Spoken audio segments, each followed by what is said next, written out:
पिछले 25 दिन से गजा में इसराइली फौज की कार्रवाइयां जारी हैं। आज इसराइली फोर्सेस ने गजा में एक पनाह गजीन कैंप पर फिजाई बमबारी कर दी, जहां सैकड़ों लोगों ने पनाह ली हुई थी। इस हमले में अब तक कम से कम 50 अफराद के शहीद होने की इत्तलात आ रही है और अल जजीरा के मुताबिक मरने वालों में से ज्यादातर अफराद एक ही खानदान से ताल्लुक रखते हैं। पनाह गजीन कैंप पर हमले के बाद हमास ने अरब और मुस्लिम ममालिक से तारीखी और फैसला कुन मौक़िफ़ लेने का मुतालबा कर दिया है। इसके अलावा गजा में एक और पनाह गजीन कैंप में फ़ज़ाई बमबारी से 15 फ़लस्तीनी शहीद होने की इत्तलात आ रही है।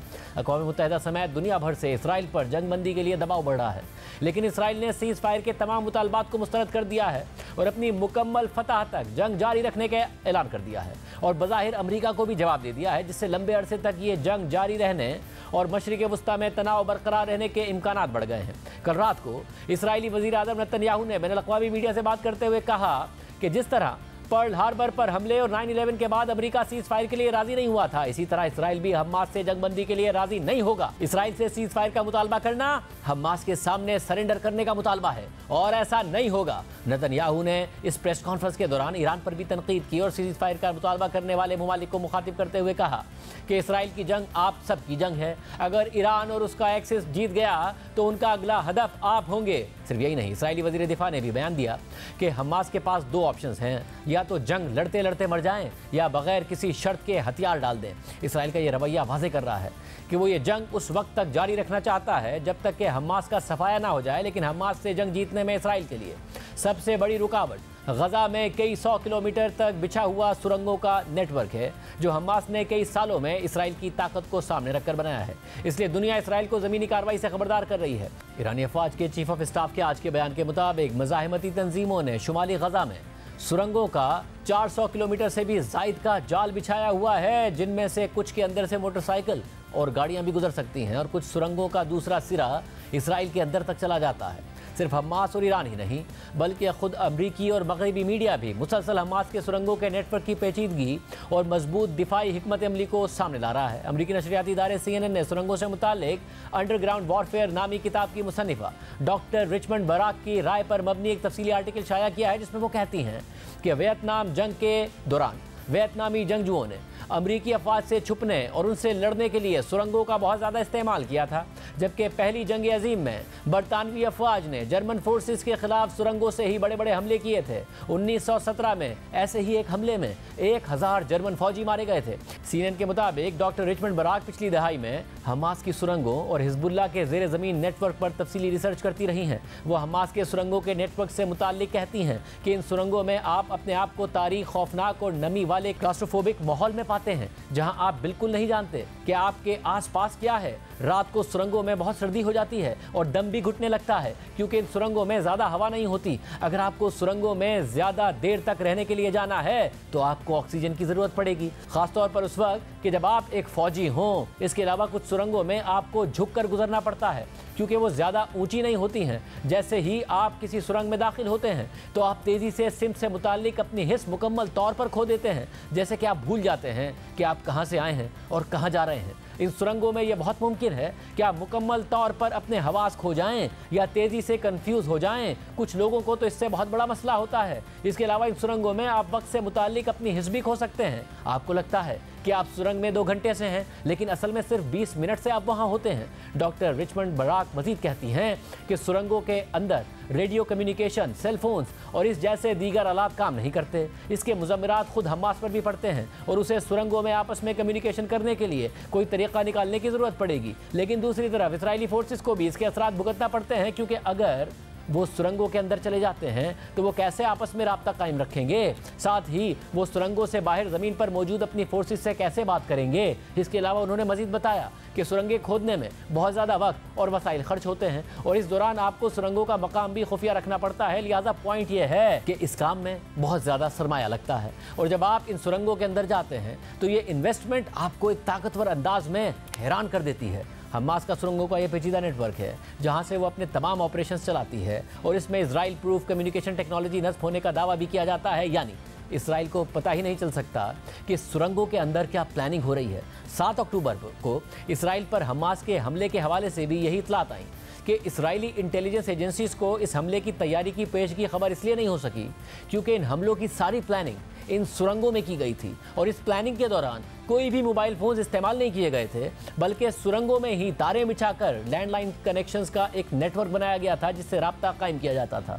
7 अक्टूबर के वाक़े के बाद इसराइल ने यह धमकी दी थी कि वो फ़िज़ाई बमबारी के साथ साथ गज़ा के अंदर मुकम्मल तौर पर दाखिल हो जाएगा और हमास और उसके ठिकानों का मुकम्मल खात्मा कर देगा। लेकिन फिलहाल इसराइल ने मुकम्मल ज़मीनी ऑपरेशन के बजाय सरहद के करीब भारी हथियारों के साथ अपनी अफवाज को गज़ा में उतारा हुआ है, क्योंकि खुद इसराइली फोर्सेस के खदशात के साथ अमेरिका भी मुसलसल खबरदार करता रहा है कि इसराइली फोर्सेस की गज़ा में हमास से जंग लड़ने की तैयारी ही नहीं है और इसकी वजह इतने गुंजान आबाद इलाके में ज़ेर ज़मीन सुरंगों का पेचीदा नेटवर्क है, लिहाजा इसराइली फोर्सेस को भारी नुकसान हो सकता है। इस हवाले से अमेरिकी नशरियाती इदारे CNN ने एक रिपोर्ट शाया की है जिसमें इराक़ी शहर मूसल में दाइश के खिलाफ अमरीकी और इराक़ी फोर्सेस की लड़ाई का हवाला भी दिया गया है। CNN की रिपोर्ट में लिखा है कि इसराइल का अगला कदम शायद कई दहाइयों तक के लिए आने वाली सूरत हाल का तयन करेगा। हमास ने सुरंगों के नेटवर्क के जरिए गज़ा की पूरी पट्टी को पेचीदा बनाया हुआ है। 2017 में इराक़ी आर्मी को अमेरिका, बरतानिया और दीगर स्पेशल फोर्सेस की मदद समेत फ़ज़ाई बमबारी की सहूलत भी हासिल थी, मगर फिर भी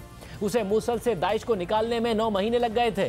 मूसल उस वक्त सिविलियन से ज़्यादातर खाली हो चुका था, लेकिन फिर भी लड़ाई घर घर तक चल रही थी। इस लड़ाई में दाइश सुरंगों का वो नेटवर्क इस्तेमाल कर रही थी जो उसने इराकी हुकूमती फोर्सेस पर छुपकर हमले करने के लिए बनाया हुआ था। इससे पहले अमरीकी अखबार न्यूयॉर्क टाइम्स में भी एक ऐसी ही रिपोर्ट शाया हुई थी जिसमें दावा किया गया था कि अमरीका ने इसराइली हुकाम को खबरदार किया है कि इसराइली फोर्सेस की गज़ा जैसी शहरी आबादी में ऑपरेशन के लिए तैयारी ही नहीं है और वो अपने अहदाफ हासिल नहीं कर सकती हैं।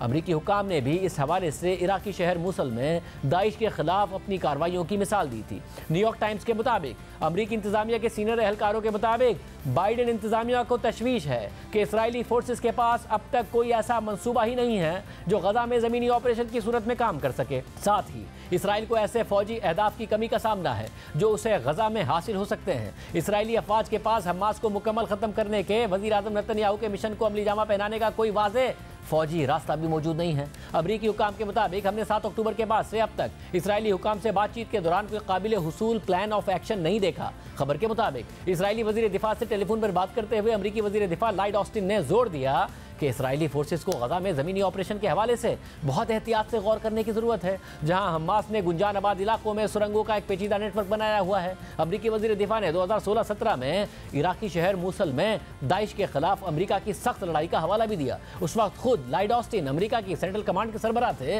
और अमरीकी अफवाज इराकी और कुर्द मिलिशिया की मदद कर रही थी। लॉयड ऑस्टिन ने ABC न्यूज़ से बात करते हुए कहा कि पहली चीज़ जो सबको मालूम होनी चाहिए और मेरे ख्याल में सबको मालूम भी है वो यह है कि शहरी आबादी में लड़ाई बहुत ज़्यादा मुश्किल होती है। अमरीकी हुकाम के मुताबिक इसराइल ने यह फैसला खुद करना है कि उसने इराकी शहर मूसल में अमरीकी फोर्सेज और कुर्द मिलिशिया की कार्रवाइयों की तरह फ़ज़ाई बमबारी के साथ साथ स्पेशल ऑपरेशंस और टारगेटेड रेड्स के जरिए हमास के खात्मे की कोशिश करनी है या फिर टैंक्स और इन्फेंट्री के साथ गज़ा के अंदर जाकर कार्रवाई करनी है, जैसा कि 2004 में फलूजा में अमरीका, बरतानिया और इराकी अफवाज ने किया था। लेकिन इन दोनों हिकमत अमलियों के नतीजे में भारी नुकसान होगा, लेकिन ग्राउंड ऑपरेशन फौजियों और सिविलियंस के लिए इससे भी ज़्यादा खूनी साबित होगा।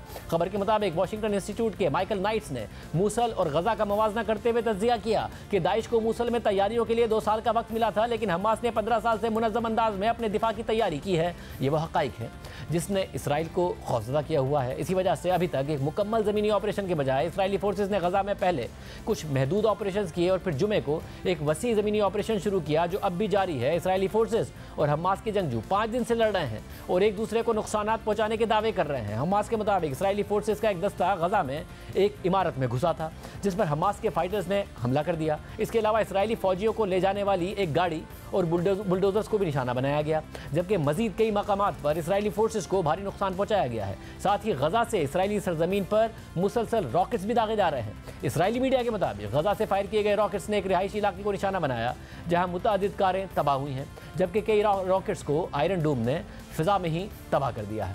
सिर्फ यही नहीं, लबनान से हिजबुल्लाह भी इसराइली इलाकों पर मुसलसल रॉकेट्स दाग रही है, जबकि यमन के हुसियों ने भी इसराइल पर फ़िज़ाई हमलों की जिम्मेदारी कबूल कर ली है। दूसरी तरफ इसराइली फोर्सेस का दावा है कि गज़ा में अब काफ़ी अंदर लड़ाई शुरू हो गई है और आज भी हमास के दर्जनों जंगजुओं को मारा गया है और असलहा भी जब्त किया गया है।